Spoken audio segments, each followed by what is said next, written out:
On va commencer le message. Nous ne sommes pas finis. On va le finir dimanche prochain. Parce que c'est très fort, très puissant. Et on veut vraiment que ce soit fini. Que le Seigneur vraiment fasse son œuvre. Amen. Gloire au nom de Jésus-Christ. Ézéchiel chapitre 37. Alléluia, Jésus.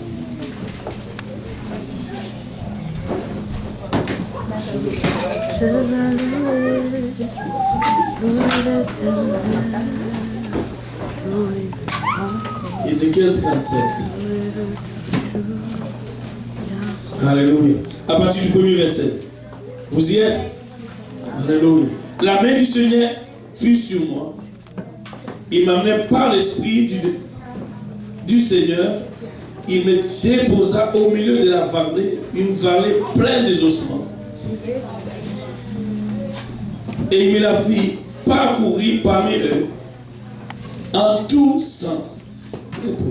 Il me fait parcourir parmi eux en tous sens. Je ne sais pas quel sens, mais en tous sens. Je ne sais pas même.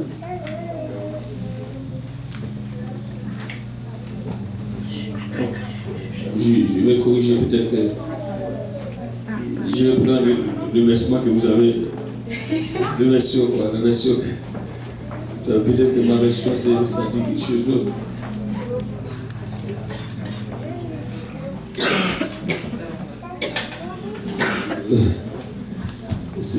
C'est bien quand même.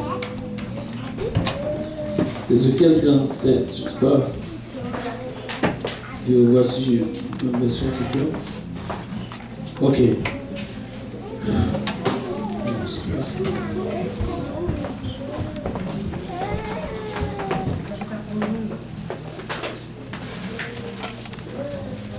Ok.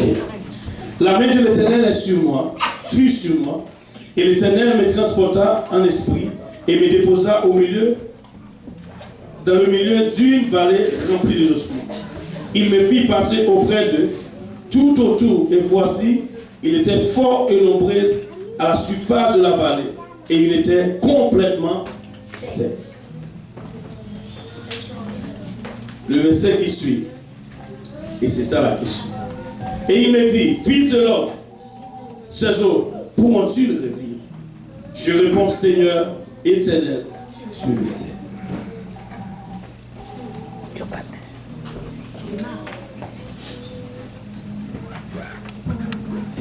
Vous pouvez vous asseoir. Il me dit, fils de l'homme, ces eaux pourront-tu le revivre? Je réponds, Seigneur éternel, tu le sais.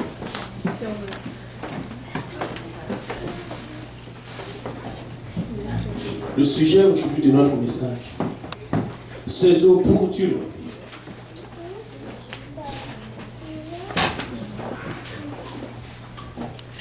Je ne sais pas si vous avez remarqué, j'aime le Seigneur de façon qu'il est notre Dieu, il sait comment faire. Nous avons été parlé, nous avons parlé de l'agir de la main du portier. Et tout de suite, pendant que je prêche, le Seigneur m'a mis à quel. Déjà, le message qui devait suivre par rapport à la main du portier. Ou l'agir de la main du portier.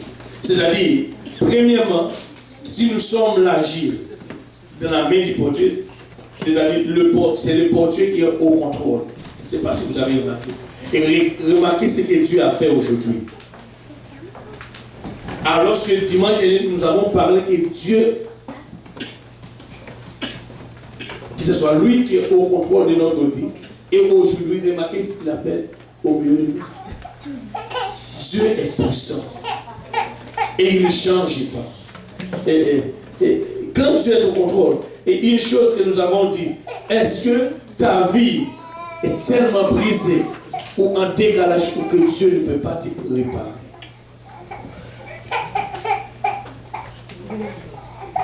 Est-ce que tu arrives à un point de dire, là, Dieu ne peut rien faire dans mon cas?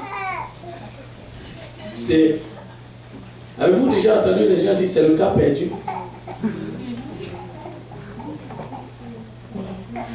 Mais avec Dieu, est-ce qu'il y a... Non. Jamais le cas perdu avec Dieu. Avec Dieu, c'est le cas revenu. Ou le cas, alléluia, reparé. Dieu peut faire toutes choses.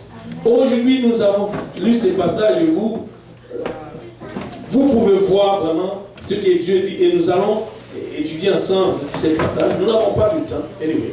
Et c'est pourquoi je dis, on va le finir dimanche prochain. Alléluia. Et c'est très important. Une chose, parce que tout ce que Dieu veut faire dépasse notre intelligence, notre capacité. Mais maintenant, imaginez-vous que Dieu pose une question à l'homme.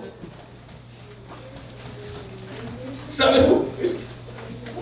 Vous levez le verset. Regarde la question. Pouvez-vous imaginer ce que Dieu dit? Fils de l'homme, ces eaux pourront-ils revivre? Et j'aime bien sa réponse. Il n'a pas dit Seigneur. Il n'a pas dit oui. Il a dit tout simplement Seigneur, tu sais. Sa réponse est claire. Et j'aime bien sa réponse. Parce que écoutez, ça c'est comme, comment est-ce que j'arrive quelque part et là il pose une question. Après la mort, c'est les eaux. Et les eaux, il n'y a même pas de chair. C'est sec. Et là, tu viens de poser une question là-dessus. Est-ce que ces eaux... Qu'est-ce que je... Ça me dépasse de toute façon. S'il dit Seigneur, oui, le Seigneur allait le questionner. Mais comment? S'il a dit oui, le Seigneur a dit, mais comment? Parce que si tu as dit oui, tu sais comment. Mais il a dit le Seigneur. Et voilà, tu sais. Et c'est vrai, le Seigneur le sait. Pourquoi est-ce que le Seigneur le sait? Parce que le Seigneur seul peut faire vivre, peut faire mourir. C'est lui seul. Et à lui seul. Mais maintenant, on va juste, avant de rentrer dans petit détail. Ici, il a dit premièrement, la main du Seigneur est sur lui. Le Seigneur lui a transporté en esprit.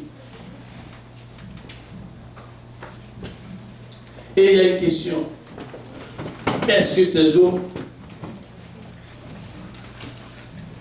pourront-ils revivre?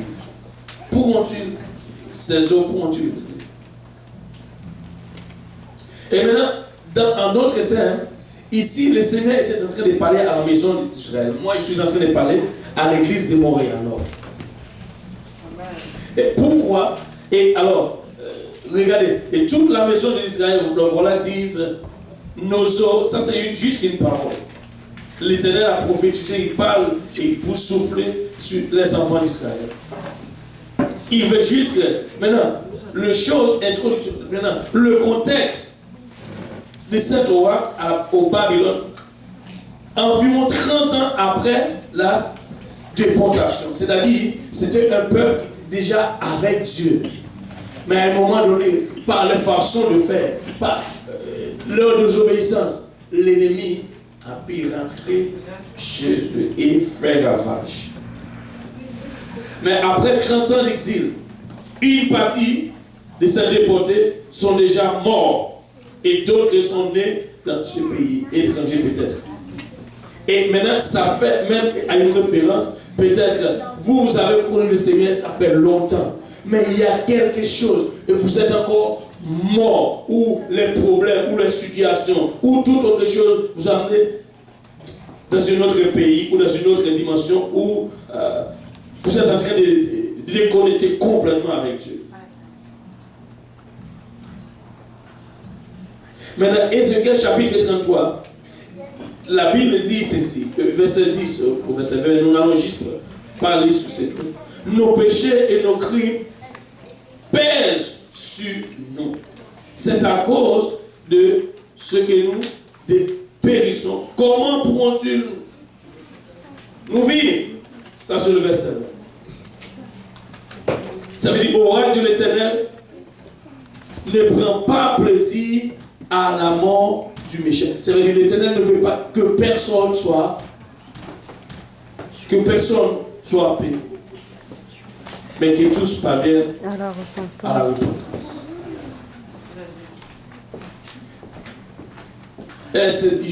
Convertissez-vous, revenez-vous, alléluia, de votre voie mauvaise.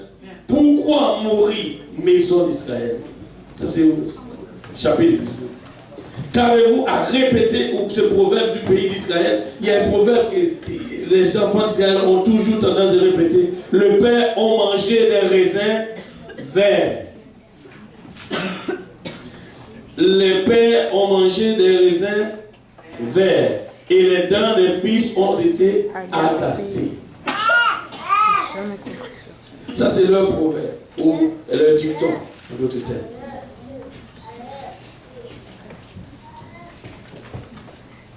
Mais la clé,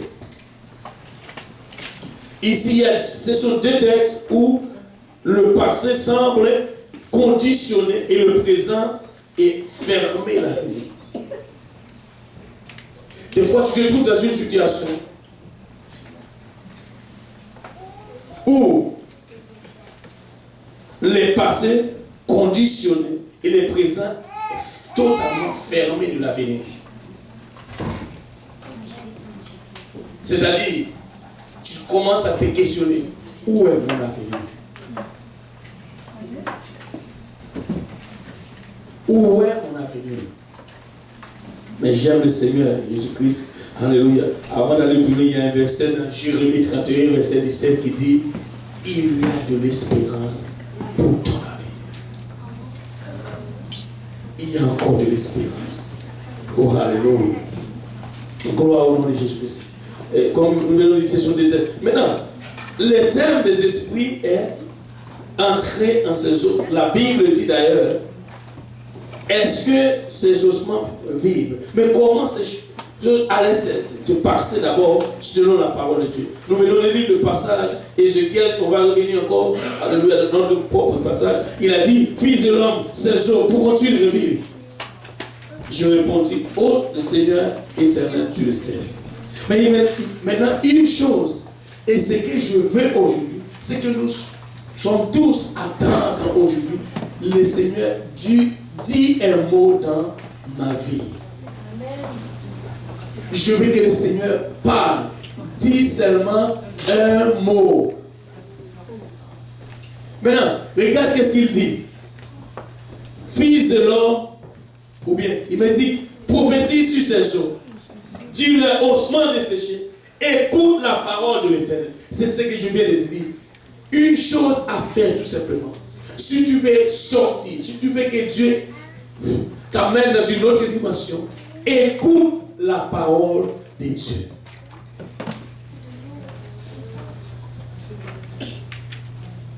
Et si parle le Seigneur, l'Éternel, ces eaux, voici je vais faire entrer en vous un esprit et vous vivre.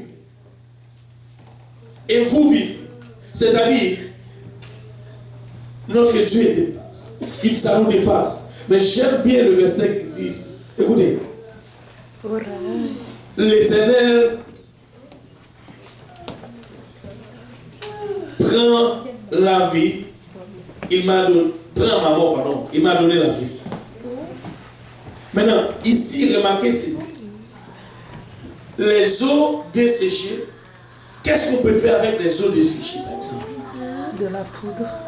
Est-ce qu'on peut faire quelque chose avec? Écoutez, ici, en d'autres termes, même si ta vie est devenue insignifiante pour toi, Dieu peut faire de toi quelque chose. Amen.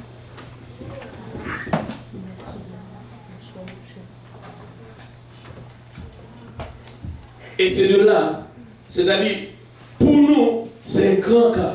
Pour nous, c'est un problème. Et ce problème ne peut pas résoudre parce que c'est déjà c'est.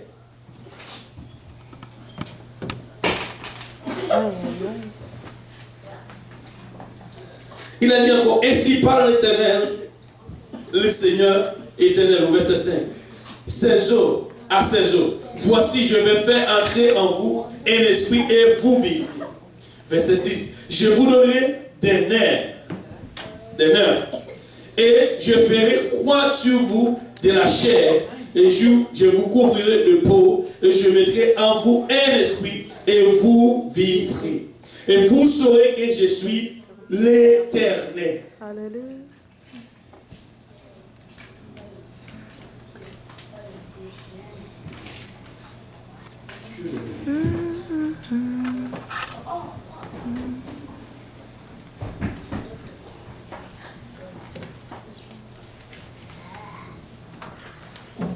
Maintenant, qu'est-ce que cela veut dire? Maintenant, les eaux, c'est ce qui reste de l'homme après la mort. Selon la conception juive, les os ou les ossements, ce n'est pas tout à fait mort.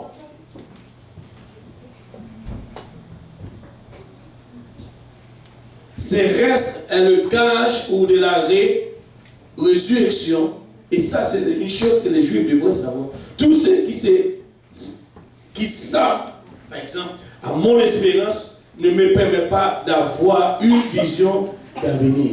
Ce sont des choses qui t'enveloppent maintenant, qui t'engagent, qui savent d'abord dans toutes les choses.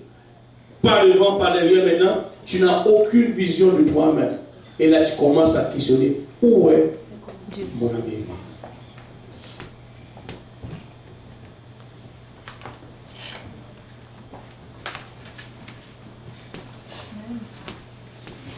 Maintenant, tous les déterminismes liés à l'hérédité, au contexte dans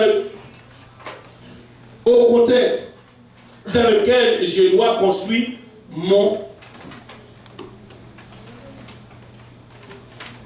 tout ce qui est en moi est comme mort, sans vie. Et ce qui m'empêche de vivre vraiment le contexte dans lequel je vis. Et je ne peux pas être mortifié. Tout ce qui est en moi, autour de moi, tue la vie. Tout ce qui est en moi, autour de moi, tue la vie. C'est-à-dire, je ne peux pas voir. Je ne peux plus voir. Maintenant, il a fait parcourir, comme il a dit, parmi eux, en tous sens. Et l'expression traduit une certaine insistance. La création ne va pas se faire en déniant la réalité sans voir ce qui est source de mort. Sans parcourir en tous sens ces lieux de mort, sans prendre conscience de l'ampleur de cette mort.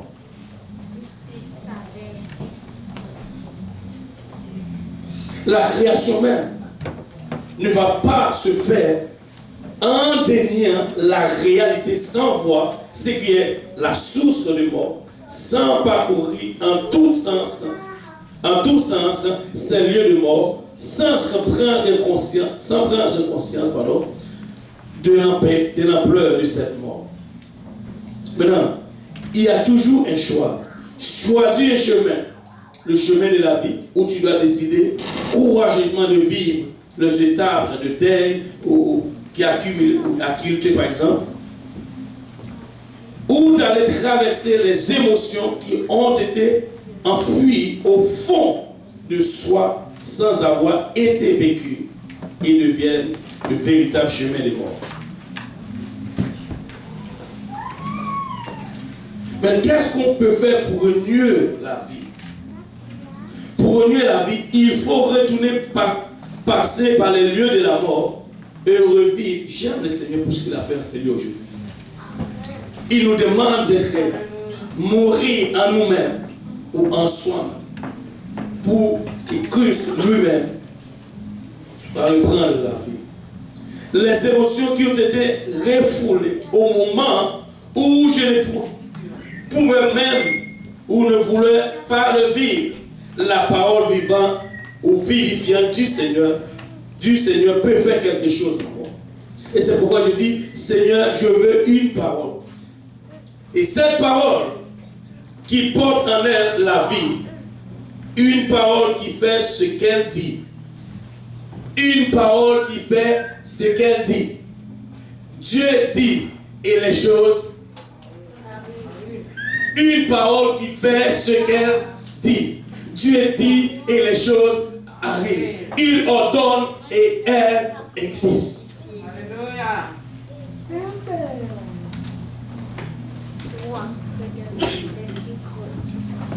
Oh, il y a même pas.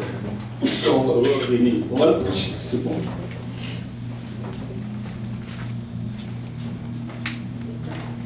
C'est comme un grand tableau.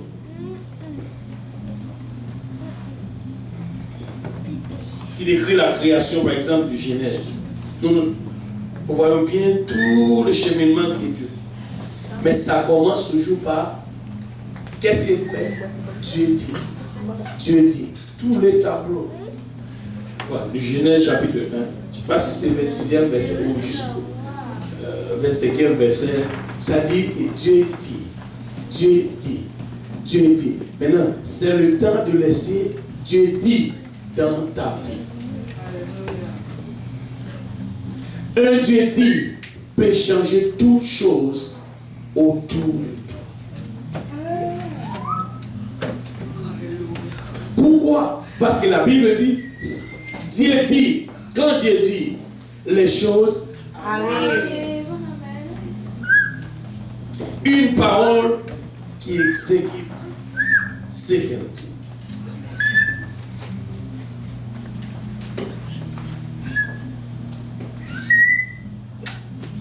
Dieu dit, Dieu dit. Et c'est pourquoi, quand il a regardé Ézéchiel, il a dit, une chose à faire, prophétise. Maintenant, écoute, j'ai remarqué une chose. Oh, depuis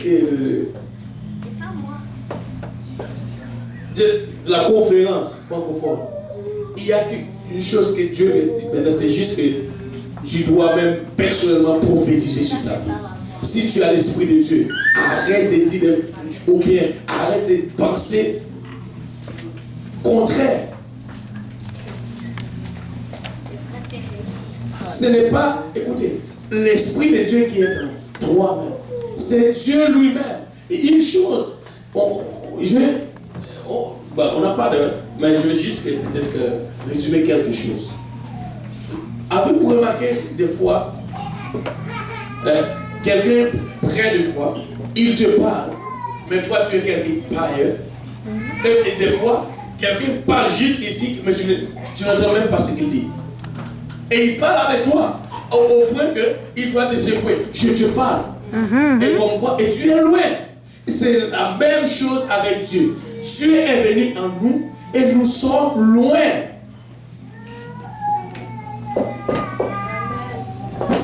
Alors, comment est-ce qu'il y a d'amitié ici? Quelqu'un vient ici pour te parler et toi, tu le coupes. Il est là, devant toi. Et tu es très loin. Et au point, il te secoue. Oh, je te parle. Et là, tu dis, oh, ok, excuse-moi. Bon, ok. Et c'est ça qui nous arrive avec Dieu. Dieu, il est là à l'intérieur de nous. Et pourtant, nous-mêmes, nous sommes à l'extérieur. Car nous nous cherchons à l'extérieur. Oh. Car nous cherchons. Est-ce qu'il y a quelque chose de moi à l'extérieur? Non. Dieu est là à l'intérieur. Mais je vais rester là pour causer avec lui. Et c'est la raison pour laquelle il est... Pourquoi est-ce que Dieu n'a pas... Pourquoi Dieu a choisi de rester juste à l'intérieur de nous là?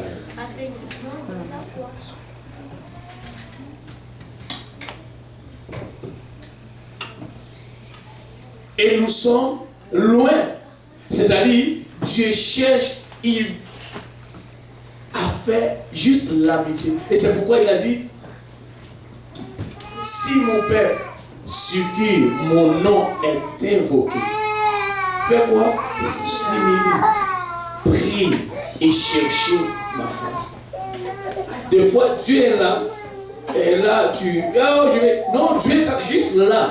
Mais est-ce que tu prends ton temps vraiment pour causer avec Dieu ou tu vas ailleurs?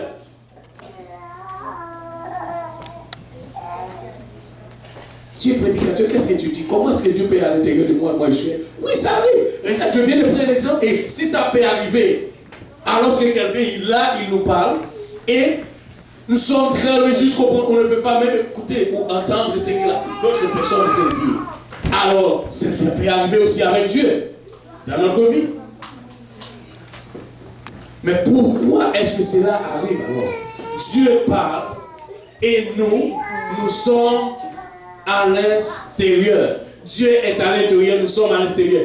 Qu'allons-nous chercher d'abord à l'extérieur? Qu'est-ce qu'il y a de bon à l'extérieur? Alors que notre maître, Dieu qui veut nous parler, c'est lui qui peut changer, qui peut faire toutes choses, il est là à l'intérieur de nous.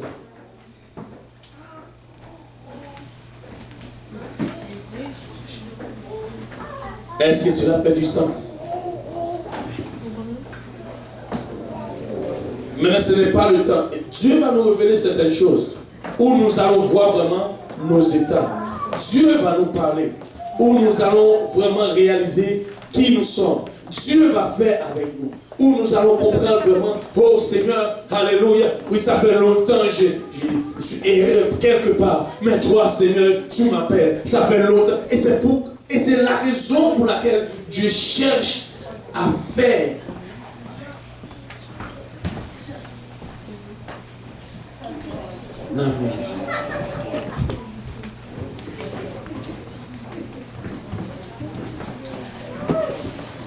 Qu'est-ce que Dieu veut de nous?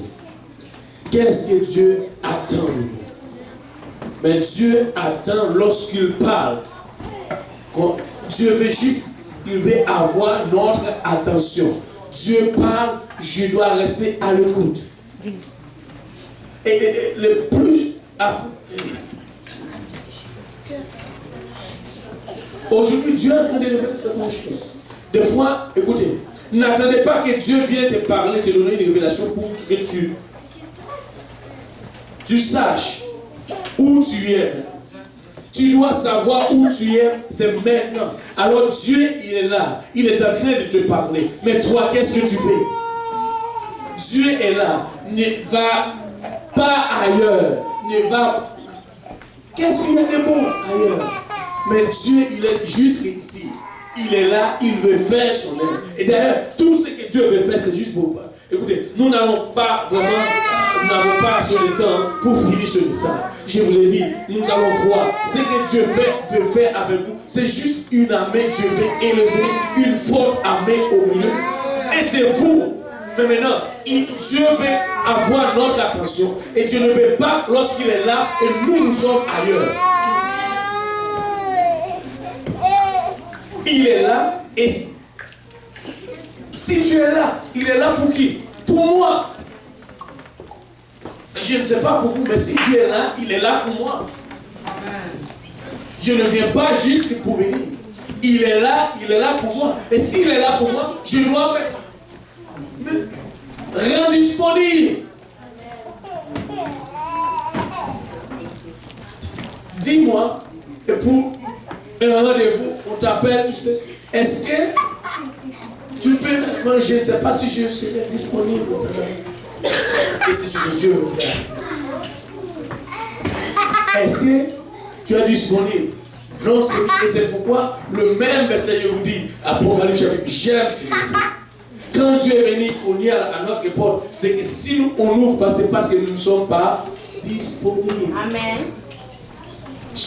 Il y a un verset, tu peux trouver plusieurs messages. Oh, j'aime la parole de Dieu. C'est parce que nous ne sommes pas disponibles. Mais dès que nous sommes disponibles, on va lui dire, oh non, on va causer. Maintenant, d'autres problèmes, on lui dit de venir.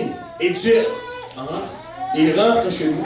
Et maintenant, nous sommes occupés ailleurs, en train de faire. Et savez-vous qu'il y a quelque chose qui s'est passé entre Marthe et Marie?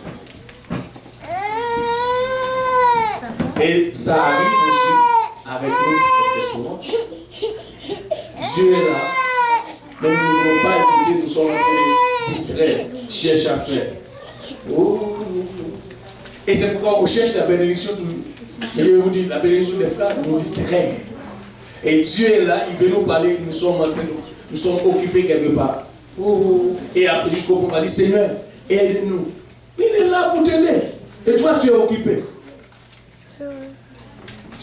Pensez le ventre ceci. On ne va pas vraiment du temps pour. Merci Seigneur, mais on va prêcher ce message. Tu m'as prêché. Prie pour moi. Et que le Seigneur nous donne le même message. On va, parce qu'on n'a même pas commencé ce message. Et c'est très fort, très puissant. Mais maintenant, aujourd'hui, une chose à savoir. Quand Dieu est là, il est là pour toi.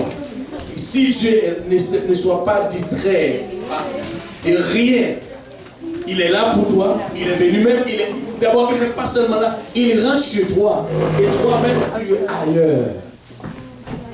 Et pourtant, il veut te parler, il veut faire un arrangement, il veut faire quelque chose avec toi. Ça va? Alléluia. Et maintenant, si tu es disponible pour Jésus-Christ aujourd'hui, comme le temps, il nous manque vraiment du temps, et je ne sais pas si le bus, on ne peut pas avoir où. Et alors, on va élever nos voix tous ensemble, on va prier le Seigneur. Et que le Seigneur nous rend vraiment disponibles pour nous. Et notre disponibilité commence. Ce n'est pas seulement, alléluia, et lorsque tu vas faire quelque chose, mais le Seigneur veut que tu sois disponible aussi pour, il veut te parler, mais tu dois te mettre et te rendre disponible pour nous. Tu dois te rendre disponible, et c'est ce que Dieu attend de toi. Est-ce que maintenant tu es disponible pour que Dieu fasse ce qu'il désire faire? Alléluia. On se lève tous ensemble. Pouvons-nous élever nos voix et prier le Seigneur? Alléluia.